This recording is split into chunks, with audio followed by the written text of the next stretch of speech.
Welcome to Sasi's kitchen. வாங்க நேயர்களே, இன்றைக்கி நம்ம பார்க்க போகிறது பொட்டேட்டோ கட்லெட் செய்கிறது எப்படின்றது பார்ப்போம். Simple method. உருளைக்கிழங்கு 3 உருளைக்கிழங்கும் பட்டாணியும் இருக்குது, பேக்கெட்டில் வைக்கிது பார்த்தீங்களா, அது நல்லா அலம்பிடுங்க. அதில் கலர் போட்டிருப்பாங்க, அதை நல்லா அலம்பிட்டு ரெண்டுத்தையும் லைட்டாக உப்பு போட்டு வேக வச்சுருங்க. அதுக்கப்புறம் வெங்காயம் ஸ்லைஸாக நறுக்கிடுங்க. புதினா, பச்சை மிளகாய் அதுலேயே மிக்ஸ் ஆகிருக்கு. அதுக்கப்புறம் பிரெட் க்ரம்ஸு, அப்புறம் மைதா மாவை மிக்ஸ் பண்ண ஒரு பேஸ்ட்டு, கரம் மசாலா, வெறுந்தூள், உப்பு, இஞ்சி பூண்டு பேஸ்ட்டு, இதுதான் தேவையான பொருட்கள். சீரகப்பொடி, அதுக்கப்புறம் நல்லா சீரகப்பொடியை கரம் மசாலாவை ஒரு ஸ்பூன் போட்டுக்கோங்க. வெறுந்தூள் ஒரு ஸ்பூன் போட்டிருக்கேங்க, ஏன்னா அதில் பச்சை மிளகாய் போட்டிருக்கு இல்லையா, அதனால் உங்கள் தேவைக்கு ஏற்ற மாதிரி உரப்பை கூட குறைச்சி போட்டுக்கோங்க. சீரகப்பொடி போட்டுக்கோங்க. இஞ்சி பூண்டு பேஸ்ட்டு, வெங்காயம், அப்புறம் பச்சை மிளகாய், புதினா, கொத்தமல்லி போட்டுக்கோங்க.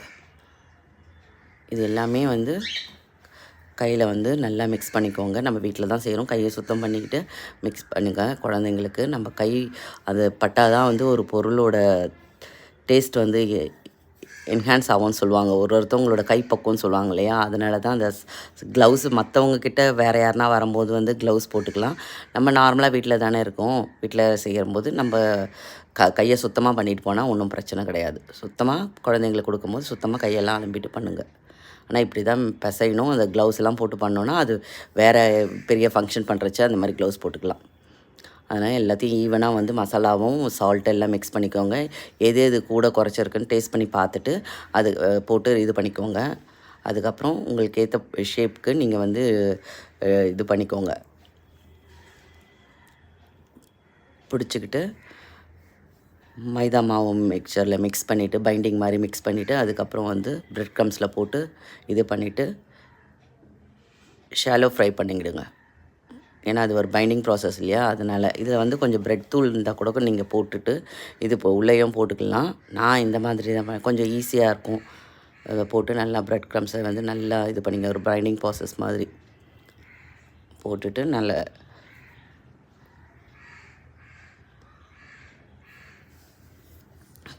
அதுக்குள்ளே தவா வச்சு ஹீட் பண்ணி வச்சிங்கன்னா உங்களுக்கு எல்லாமே ஈஸியாக இருக்கும். பிள்ளைங்க வரதுக்குள்ளே அழகாக போட்டு